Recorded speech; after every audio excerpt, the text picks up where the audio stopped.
La lumière se brise sur les pylônes d'Asie du Sud-Est. On croit au miracle un instant, puis les drones, les cris, un enfant aux yeux éteints, qui contient, dit-on, le pouvoir de sauver ou d'annihiler l'humanité. Gareth Edwards filme la fin du monde avec des images d'ouverture. Pas de montée, pas de tension, tout y est, déjà mort, ou presque.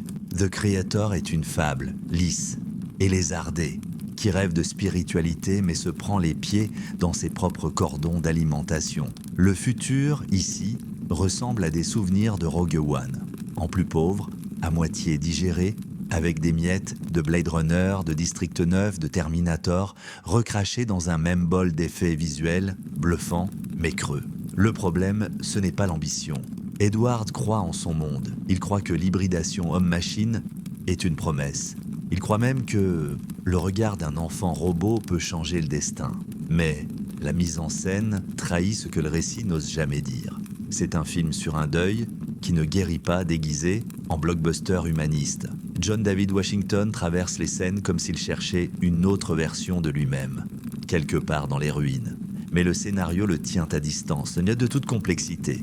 On lui colle une quête impossible, sauver l'ennemi en sauvant son propre passé, mais les émotions tombent à plat, comme désynchronisées.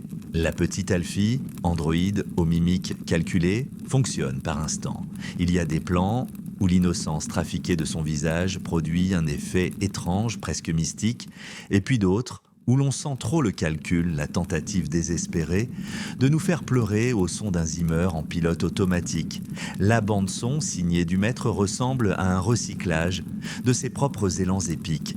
Plus rien ne soulève, tout s'écrase en nappe sonore.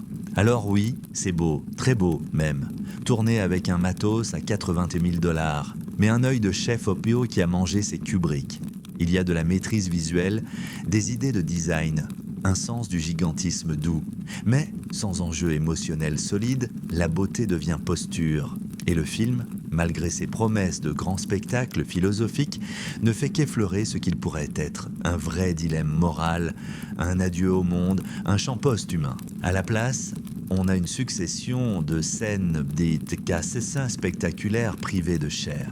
Une réflexion sur l'intelligence artificielle qui ne dépasse jamais le stade du pitch.